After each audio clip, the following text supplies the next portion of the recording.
محمد سعد diaries.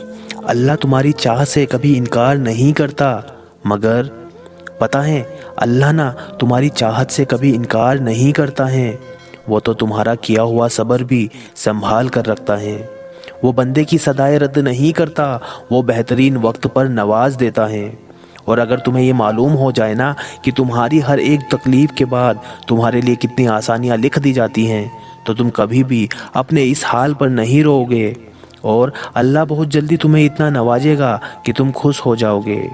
اور تم ہمیشہ یاد رکھو کہ اللہ تمہارے لیے وہ دروازے بھی کھول دیتا ہے جن کا نہ تم نے کبھی گمان کیا ہوتا ہے اور نہ تم نے کبھی اس دروازے پر دستک دی ہوتی ہے۔ تو پھر وہ کیسے ان دروازوں کو تمہارے لیے نہیں کھولے گا جس پر مسلسل تمہاری دعاؤں کی دستک ہو؟ تو بس تم صبر کرو اور انتظار کرو، کیونکہ اللہ کوئی نہ کوئی راستہ ضرور نکال دیتا ہے۔ وہ اپنے بندے کو ناممکنات راستوں سے نکال کر ہی ممکن راستوں کی طرف لاتا ہے۔ تو بس انتظار کرو ہر اس چیز کے لیے جو اللہ تمہیں دینا چاہتا ہے۔ کیا پتہ جو اللہ سے تم مانگ رہے ہو نا وہ تمہارے لیے نہ ہو اور تم اسے اپنی پوری کائنات سمجھ بیٹھے ہو سکتا ہے کہ اللہ کی کائنات میں اس سے بھی بہترین ہے تمہارے لیے۔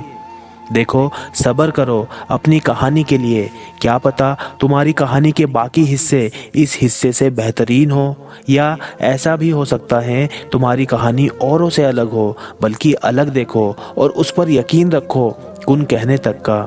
اور جو تم مانگ رہے ہو نا وہ تمہیں مل جائے اس کے صحیح وقت آنے پر، اس چیز کے تمہارے حق میں بہتر ہونے تک۔ اور جب اللہ کا بندہ ایسا رویہ اللہ کے لیے اختیار کر لیتا ہے نا، جب ہم اپنے خواب، اپنی خواہشات اور اپنی زندگیوں میں اللہ کی رضا رکھ کر اللہ سے مانگنے لگتے ہیں نا، تو اللہ اپنی قدرت سے ہماری ساری تمنائیں پوری کرتا ہے۔